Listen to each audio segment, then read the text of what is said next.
حضرت ابو موسیٰ فرماندے نے ابو بکر نالے نبی نے سلام آکھے ہے تے نالے ایک بشارت دیتی ہے تینوں مبارک ہووے۔ حضور فرماندے نے ابو بکر تینوں میں جنت دیاں خوش خبریاں پیا دینا وا۔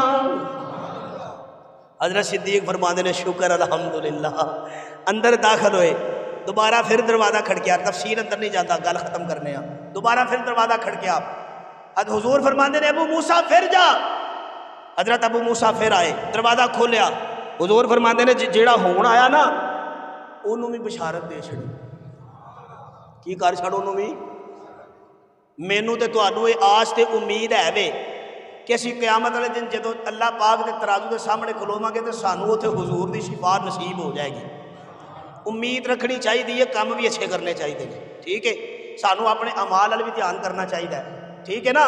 لیکن اسی اے سوچ رکھنے کہ انج ہووے تے کیا انہاں دے مقام نو سلام نہیں کہ جنہاں نال انج ہویا ہے۔ ابو بکر آئے تے حضور نے جنت دی بشارت، عمر آئے حضور فرماندے نے عمر نو بھی بشارت دے دیو۔ بولو بولو، توجہ کرنا، ذرا ایک اور گل کرنا چاہنا۔ حضرت ابو موسیٰ فرماندے نے تیسری طرفہ پھر دروازہ کھڑ گیا، حضور فرماندے نے ابو موسیٰ جی یا رسول اللہ، فرمایا جلدی چلا جا، لیکن ہن ایک بشارت دے تے ایک پیغام بشارت دے وے، ہن جڑا آوے انہوں بھی جنت دی بشارت دے دے تے اگلی پیغام میں محمد دا اے دینا ہے، انہوں کہنا ہے جڑا بھی ہووے انہوں کہنا ہے کہ اللہ تینوں ایک قمیض پہنائے گا، بڑی دنیا کرتا اتارن دی کوشش کرے گی، تساں او کرتا نہیں اتارنا، جے تساں او قمیض دے کرتا اتار دیتا پھر جنت دی خوشبو بھی نہیں پا سکو گے۔ حضرت ابو موسیٰ جلدی نال دروازہ کھولیا، حضرت عثمان سامنے آئے نے، بے حیا دیاں اکھاں والا عثمان ہے، میرے نبی دا دورا داماد عثمان ہے، میرے محبوب دی محفل چ آن والا عثمان ہے، میرے محبوب علیہ السلام آپ دا دیوانہ تے پروانہ عثمان ہے۔ دروازہ کھولیا، حضرت ابو موسیٰ رضی اللہ تعالی عنہ آپ نے دروازہ کھولیا تے کھول کے کہندے نے عثمان پہلی گل اے وے کہ جنت دی مبارک ہووے، جڑا سبحان اللہ اچھی آکھے اللہ انہوں بھی جنت عطا فرمائے۔ اے عثمان مبارک ہووے جنت دی، تے دوجی گل کملی والے نے اے آکھیے اللہ تینوں ایک کرتا پہنائے گا، دنیا کرتا اتارن دی کوشش کرے گی، جے تو کرتا اتار دیتا تے جنت دی خوشبو بھی نہیں پائے گا، جے او کرتا تو پائی رکھیا تے تینوں جنت وچ جان تو ڈک کوئی نہیں سکدا۔ اے علی او جڑا کرتا میرے نبی نے پہنایا ہے او اے ہو جناب خلافت دی قمیض ہے۔ اور دنیا مٹ سکتی ہے، عثمان خلافت تو استعفیٰ، بولو عثمان خلافت تو استعفیٰ۔ حضرت علی پتہ کی کہتے ہیں؟ کہتے ہیں اچھا چلو ٹھیک ہے پھر تسی اپنی گل تے پکے رہنا۔ حضرت عثمان فرماندے نے میں پکا وا تے تسی ہن انج کرو، تسی ذرا ٹر جاؤ، میں ویسے بھی روزہ رکھیا ہے تے میں ذرا آرام کر لاں، میں ذرا کی کر لاں، آرام کر لاں۔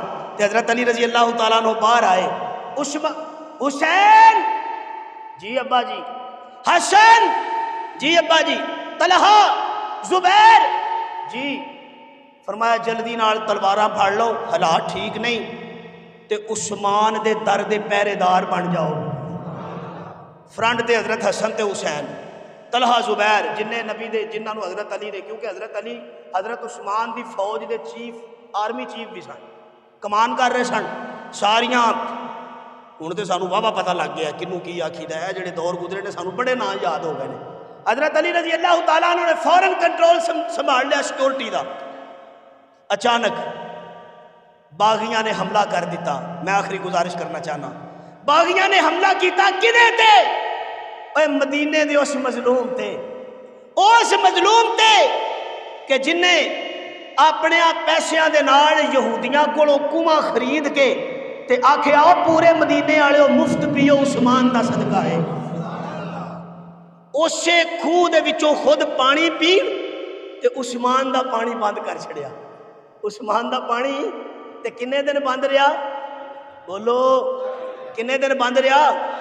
لوکاں نو 10 دن 3 دن بڑا یاد ہے، 3 دن بند رہا سی۔ میں اختلافی روایت کے اندر جانا نہیں چاہتا، لیکن جنہ نے حضرت حسین دا پانی بند کیتا وہ بھی لانتی نے۔ وہ کی نے؟ وہ بولو نا وہ کی نے؟ تے جنہ نے عثمان دا کیتا اچھی بولو ذرا، وہ کی نے؟ ٹھیک ہے نا؟ حضرت عثمان رضی اللہ تعالیٰ عنہ آپ نے انہوں نے جناب پانی بند کیتا تے حضرت عثمان فرماندے نے مینوں ہن ذرا آرام کر لین دیو، تسی جاؤ۔ تے جویں ابن عباس دی اکھ لگی تے زیارت مصطفیٰ ہو گئی، ایویں حضرت عثمان ستے نے تے میرے نبی دی زیارت ہو گئی تے حضور ملے۔ توجہ کرنا، توجہ کرنا، اے میرے نبی دی زیارت ہوئی تے حضرت عثمان میرے نبی نو مل کے رون لگ پے، رو کے کہندے نے یا رسول اللہ آقا جی تواڈے جان تو بعد لوکاں میرے تے بڑا ظلم کیتا ہے، تواڈے ہندیا کوئی بولدا نہیں سی، اج میں مظلوم ہو گیا، کوئی مینوں پوچھن والا نہیں، میرے اپنے خریدے ہوئے کنویں دا پانی میرے تے بند کر دیتا گیا ہے، 40 دنوں تو پانی دا ایک گھٹ بھی نہیں پیتا، یا رسول اللہ روزے جاں؟ حضور فرماندے نے عثمان پریشان نہ ہو، پریشان نہیں تو ہونا، تو روزہ رکھیا ہے نا، جلدی نال آ جا، آج افطاری کٹھے کران گے۔ حضرت عثمان رضی اللہ تعالیٰ عنہ اٹھے، خواب وچ نبی دی زیارت ہوئی، بشارت نصیب ہوئی، فوراً اپنی بیوی نو کہن لگے مینوں ذرا پجامہ دے دے، پجامہ کپڑے چینج کیتے، پجامہ گویا کہ تیاری کر رہے نے شہادت دی، پجامہ پا لیا، اے بھی حیا ہے کہ کدھر دشمن میرے تے حملہ کرے تے میرا شطر ننگا نہ ہو جائے، کوٹ کے ذرا پجامہ بن لیا عثمان نے، آرام پہ کر دینے، اے باغیاں نے بیک سائڈ تو دیوار پھلانگی، کار دے اندر داخل ہو گئے، اے دوڑ کے ایک بے ایمان اگے آیا، انہیں آ کے دیکھیا عثمان قرآن دی تلاوت پہ کر دینے، حضرت عثمان دے سر وچ لاٹھی ماری، قرآن نو ٹھڈا ماریا، قرآن دور گر جاندا ہے، عثمان دے سر چوں خون جاری ہو گیا، عثمان نو زمین تے گرا دیتا، ایک بے ایمان ہو رہا ہے، انہیں عثمان نو لٹا کے خود انہاں دے بدن چھاتی تے چڑھ گیا تے چڑھ کے خنجر کڈ لیا، عثمان تے وار کرن لگا، حضرت عثمان دی بیوی سیدہ نائلہ رضی اللہ تعالی عنہا دوڑ کے اگے آ جاندیاں نے، آ کے ہاتھ جوڑ کے کہندیاں نے اوے ظالمو عثمان نو میرا سرتاج نہیں سمجھ دے، نہ سمجھو، اوے نو نبی دا دورا دماد سمجھ لو، اینو رقیہ دا سہاگ سمجھو، اینو نبی دی ام کلثوم دا سہاگ سمجھو، انہاں تے ظلم نہ کرو، اوے بزرگ عثمان دے اُتے انہیں ظلم کیوں پہ کر دے ہو؟ لیکن بے ایمان نے وار کیتا، سیدہ نیلہ نے اگے اپنا ہاتھ کر لیا، سیدہ دیاں 3 انگلاں کٹ گئیاں، انہیں اگلا وار کیتا، تلوار حضرت عثمان دی گردن تے آ لگی، سر تن تو جدا ہو گیا، فوارے جاری ہو گئے، خون چلدا چلدا قرآن کریم دے اُتے جا کے رک گیا، قرآن دی آیت جاری ہو گئی، فرمایا فَسَيَكْفِيكَهُمُ اللَّهُ فَسَيَكْفِيكَهُمُ اللَّهُ، مانا تے مفہوم ہے وے، گویا کہ حضرت عثمان دا خون بھی پکار پکار پہ کیا کہندا ہے، اللہ لوکاں میرا پانی بند کیتا پر میں کہنا میرا اللہ مینوں کافی ہے، انہاں لوکاں نے میرے تے وار کیتا، میں کہنا میرا اللہ مینوں کافی ہے، میرے سامنے میری بیوی تے ظلم کیتا، میں کہنا میرا اللہ مینوں کافی ہے، میرا سر تن تو جدا کر چھڑیا ہے، ہن تے میرا سر بھی تن تو جدا ہے، میرا خون بھی پکار پکار کے ایک کوئی گل پیا کردا ہے، فَسَيَكْفِيكَهُمُ اللَّهُ وَهُوَ السَّمِيعُ